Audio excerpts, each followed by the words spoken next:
What is going on, y'all? GamersGoon here today with a Chicago Bears mock draft. 7 rounds, full mock draft for the Chicago Bears.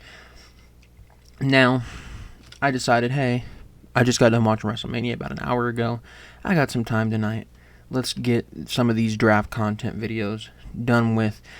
So today, Monday, the day you're going to be watching this, you will be getting the Bears video.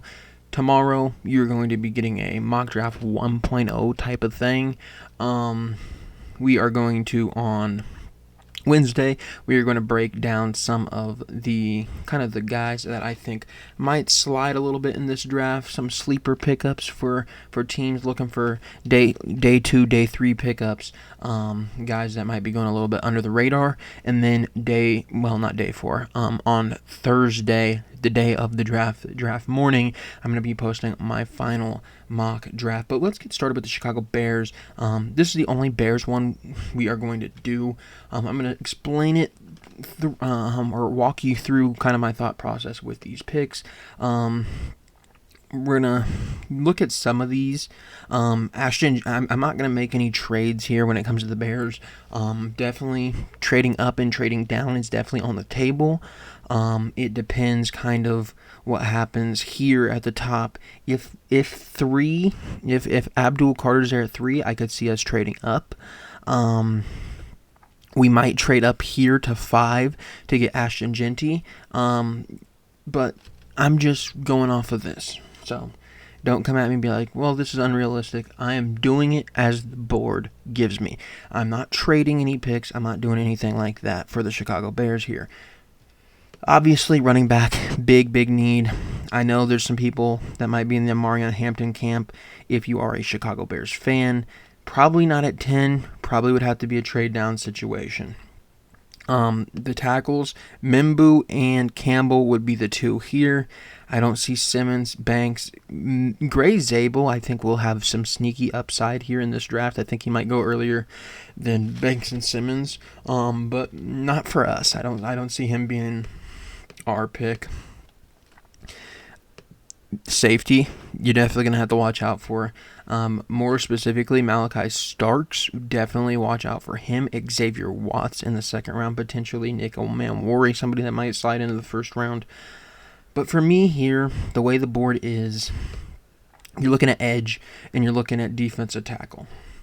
And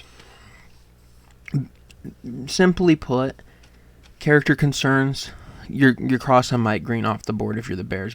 I just don't see bringing in Mike Green. Not saying there was anything that was officially done with Mike Green's situation, but there are a lot of allegeds going around with Mike Green. The Bears typically, we've seen it in the past with Jalen Carter. They steer clear of any sort of character or off the field stuff. They try to steer clear of it when they can. So Mike Green, not an option for us. Hezaraku, probably not. James Pierce, probably not. Maybe if you get in the second round, James Pierce is still there. That's when you'd take him. Shamar Stewart is definitely an option here for the Bears. I know it's average 25, 31 official ranking. Big time athlete, big time athlete. But when you get over here, the numbers don't really show it. So this is a guy right here that would be a huge upside pick. Do you get the most out of him? With the guys on the board, though, I think it's pretty simple for me. Walter Nolen, I do know that there is some not character issues with Walter Nolen, but more maturity issues with Walter Nolen. The same kind of issues that you see with James Pierce. Walter Nolen, though, I expect obviously, defensive tackle is not the top need, but what is on the board right now makes me go DT. Obviously, brought in Grady Jarrett. Everybody talks so highly of Grady Jarrett. Having Grady Jarrett mentor Walter Nolen would be really good for Walter Nolen's career, so we are taking Walter Nolen here. We will not be addressing defensive tackle later on. Maybe edge if somebody happens to be there for us. Benjamin Morrison. I love this guy, by the way. He has some injury history though that might prove a little sketchy for some teams. We're gonna just look at the tackles. Nobody there really. Diamond Jackson went right before us. Ursery, I'm not a huge Ursery fan. If you get him with maybe like pick 72, you could talk me into it. But this round, probably not.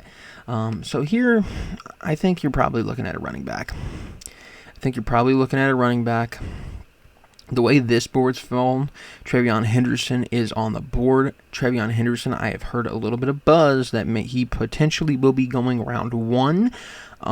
If he is here at 39, you're getting a steal. TreVeyon Henderson, big time speed. I think if you are truly trying to replace or move on from DeAndre Swift, you have a Roschon Johnson, you have a more physical runner. You don't need, I love Cam Skattebo, I really do. You don't need a runner like Cam Skattebo. You don't need a Caleb Johnson, Dylan Sampson. You need a big home run speed guy.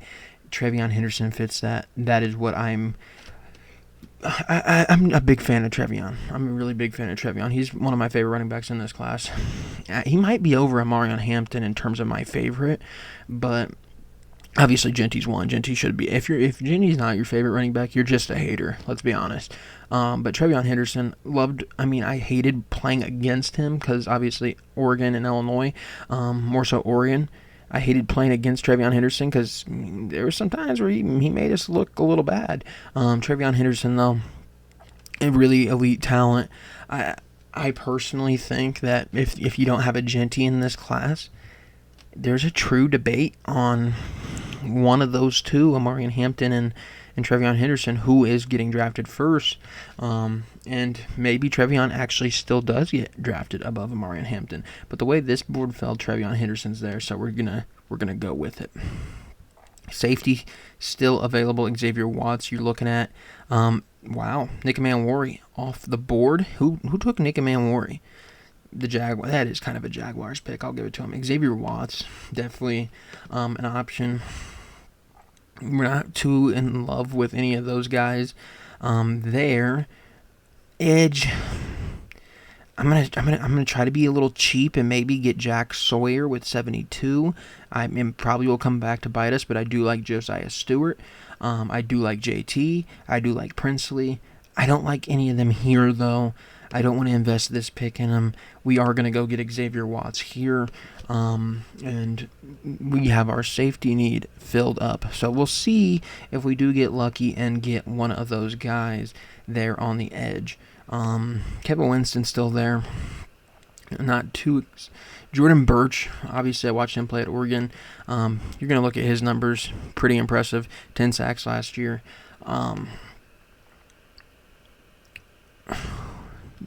Elijah Roberts, he's another good option here.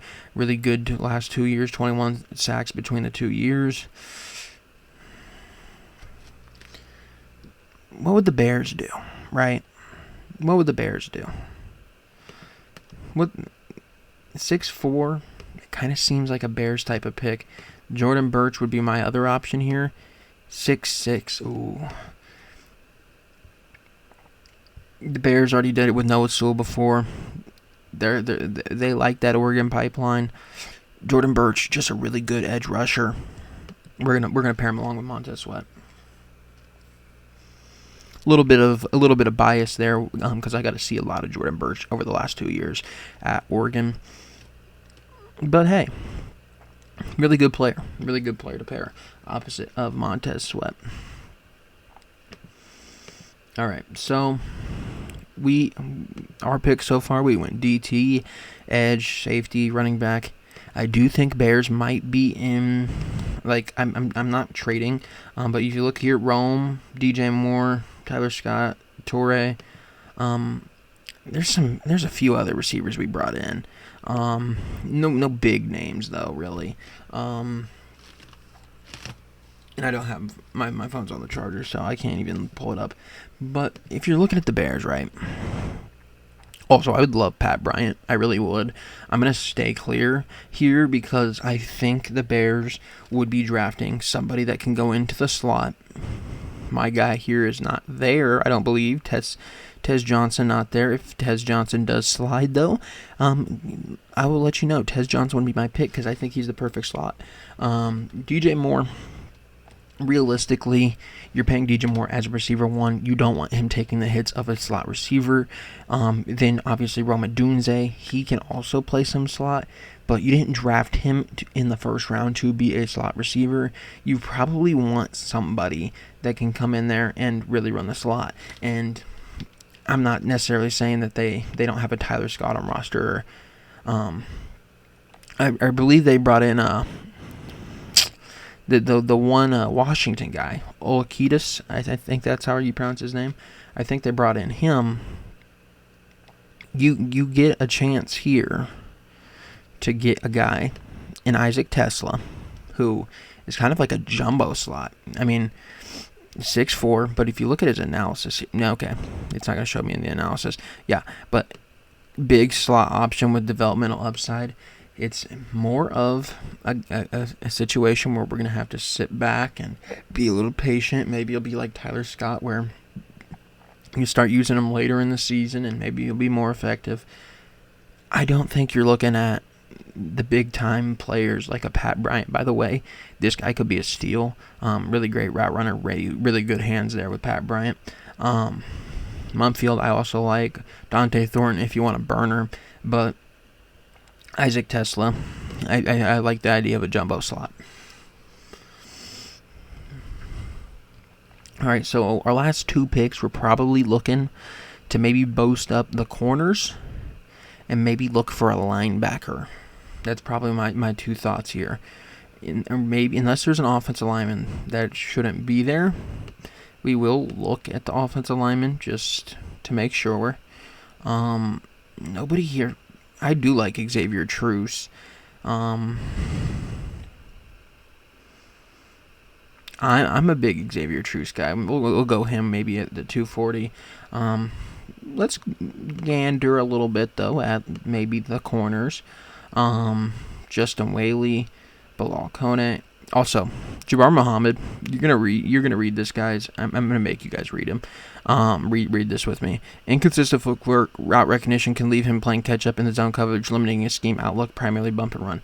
This dude last year was really good. Like 76, that's pretty good for a corner. And just to compare him, I haven't looked at it, but like Shamari Simmons, yeah. 54, 74, yeah. Jabbar Muhammad's pretty good. Pretty good, by the way. What do I want to do here? Justin Whaley.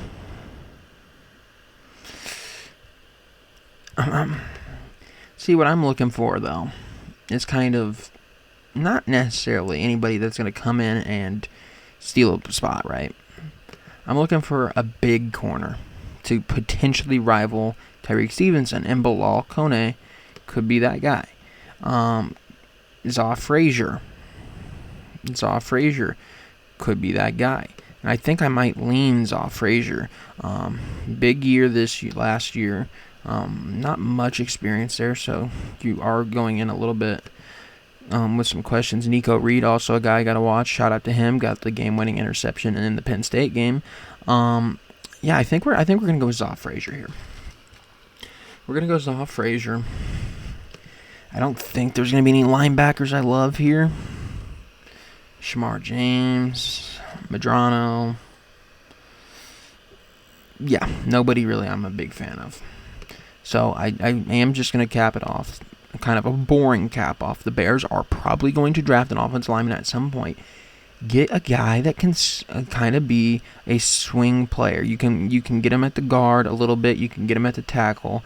Not great PFF numbers, but he's played on a winning team. You look at him, 6'7", 320. Think maybe you get him behind Tooney. You get him behind Jonah Jackson. You have some ability to maybe develop him a little bit and get him to be that 6th or 7th offensive lineman that you're not too worried about if in a pinch you need to play. So Xavier Truce, because he played at Georgia and because he has kind of those big games experience and he is just a monster of a human being, I'm taking Xavier Truce here in the 7th round. So that is my mock draft for the Chicago Bears. Try not to hate on it too much. I know some of you might be like, hey, we're going to go Tyler Warner. Hey, we may go Colston Loveland, which, by the way, I saw we might do that at 10. I get it. Some people might not like the Trevion Henderson. I get it. Try not to be too hateful down in the comments. But, yeah, let me know who, if you had to pick one player in this draft outside of the first round guys. I don't want to hear, hey, I want Ashton Jenney, or hey, I want Will Campbell, or hey, I want Membu, or hey, I want this guy. Tell me who outside of like the top like projected first round guys, who you think the Bears must get coming out of this draft. Do you think maybe, hey, if we're going to go receiver, Isaac Tesla's a good option? Or do you think maybe, hey, if you can make it work in the second round, go Nick Manwardy? Do you think maybe, hey, at corner, I really like, I'm just going to throw out a guy, I really like Kobe Bryant. Or even Mello Dotson. I mean, there's a lot of talent in this draft of guys that I think can compete and can play for the Bears. It's just a matter of finding them. And other teams are going to be doing them also, right? So just finding those pieces that you can pair along. Don't get too attached to certain ideas. Like, yeah, we do need an opposite edge rusher of Montez Sweat, but you also got to remember, you have Montez Sweat. You don't need the home run hit, right? You don't need to get a premier Abdul Carter necessarily. You don't need to. It would be great if you were able to, but you don't need to. You have a bunch of options at running back, right? So if you miss out on Jeanty, I mean, obviously Jeanty's going to be really, really good. Probably looking at a guy that's going to be a top 5 running back for the next 5 to 10 years, right? But there is options in this class. That's what I want you guys to realize, and want you guys to really, after day one, just let it all settle in. So far, so good here with the plan that Pace and Poles has been taking us, right? We have Caleb, we have Rome, we have DJ. Just be a little patient. I think this is going to be a good draft for the Bears. Now, if it's not, I'll come on here and I will let you know. But I think the Bears are going to do a pretty good job. I like this class. I mean, it feels like every year it's just a class that I know more and more and more and more about, right? Like, every year I get to know, hey, I really want this guy to come to the Bears. And then he might go to like the Packers, and then I'm sitting there upset that he's at the Packers. But each year we feel like the talent's just getting better and better. So I think this is a really good class for us. Shout out to all those who are going to be getting drafted, and shout out to those future Chicago Bears. So let me know down below, though, who you think the Bears cannot walk away from this draft without. Anyways, thank you for watching, and I'll see you next time.